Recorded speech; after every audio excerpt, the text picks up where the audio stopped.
جیسے ہی شعر و شاعری کی بات ہوتی ہے، سننے والوں کے ذہن میں فوراً مرزا غالب، علامہ اقبال، میر تقی میر، مومن خاں مومن جیسے عالمگیر شہرت یافتہ شعراء کے نام ابھر آتے ہیں۔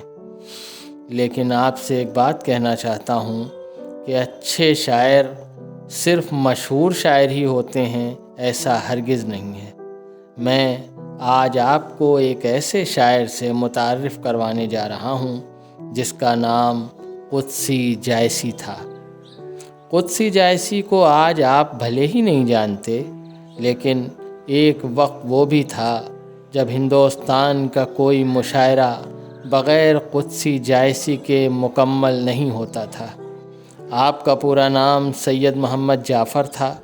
آپ کی پیدائش سن 1891 میں محلہ کنچانہ جائز ضلع رائے بریلی میں ہوئی۔ آپ کے والد ماجد سید مجتبیٰ حسین صاحب تھے، جو خود بھی اچھے شاعر تھے اور عرشی تخلص فرماتے تھے۔ اسی نام کے سبب آپ کے مکان کا نام عرشی منزل ہے۔ اسی عالیشان مکان کے خوشگوار علمی ماحول میں قدسی جائسی صاحب کی تربیت ہوئی۔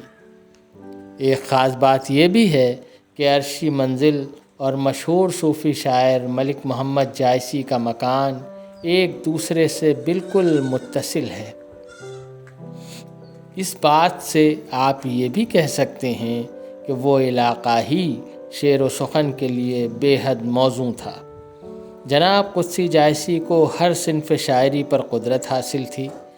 آپ کے طرحی کلام دیگر کلاموں کے مقابلے میں زیادہ مشہور ہوئے۔ یہ بات بھی آپ کی اعلیٰ تخلیقی صلاحیت کی طرف ایک اشارہ ہے۔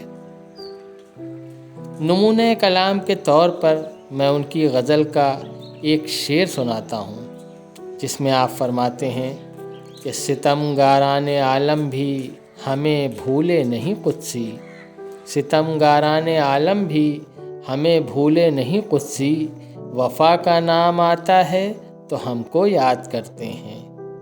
قدسی صاحب کی ایک اور غزل کے کچھ شعر ملاحظہ کریے۔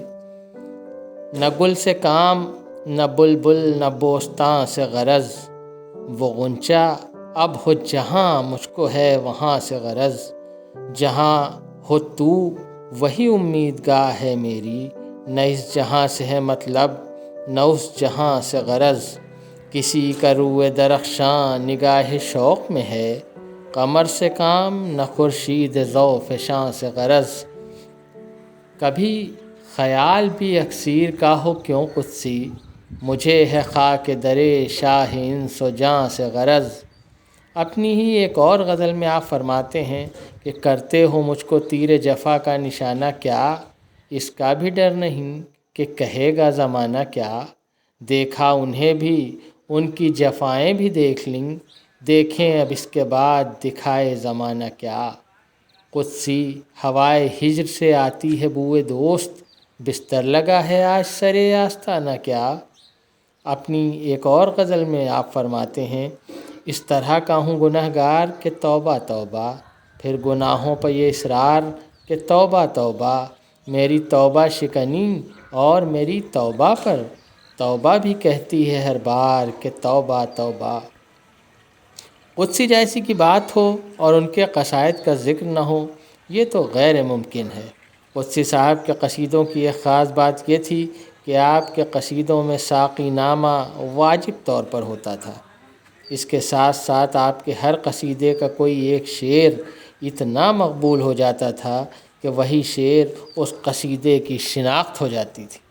نمونے کے طور پر آستاں درگاہ والا شاں، فضیلت انتساب، عرش ایواں، قبلہ عرفاں ولی ذوالجلال، قدر عز و جاہ میں دونوں ہی آپ اپنی مثال، فاطمہ خیر النساء، شیر خدا خیر الرجال، ایک کی چادر اگر ہے پردہ پوش خاتیاں، ایک کا دامن پناہ آسیان خستہ حال۔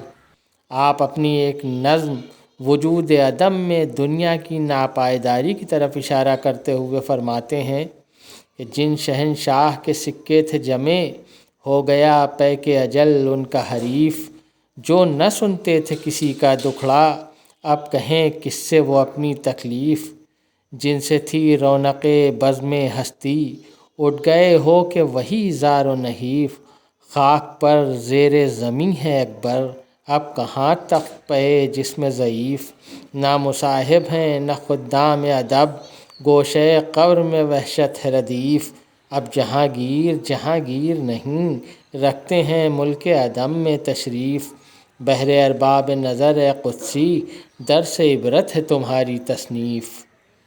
سن 1947 میں اردو شاعری کا یہ روشن ستارہ ڈوب گیا۔ قدسی جیسی کا ایک مجموعہ کلام آئینہ دل کے نام سے شائع بھی ہوا، لیکن آپ کے کلام کا ایک بڑا حصہ بدلتے موسم اور بدلتے وقت نے ضائع کر دیا۔ قدسی صاحب کا یہ مختصر سا تعارف آپ کو کیسا لگا، کمنٹ کر کے ہمیں بتائیں۔ ہمیں آپ نے اپنا قیمتی وقت دیا، اس کے لیے آپ تمام سننے والوں کا بہت بہت شکریہ۔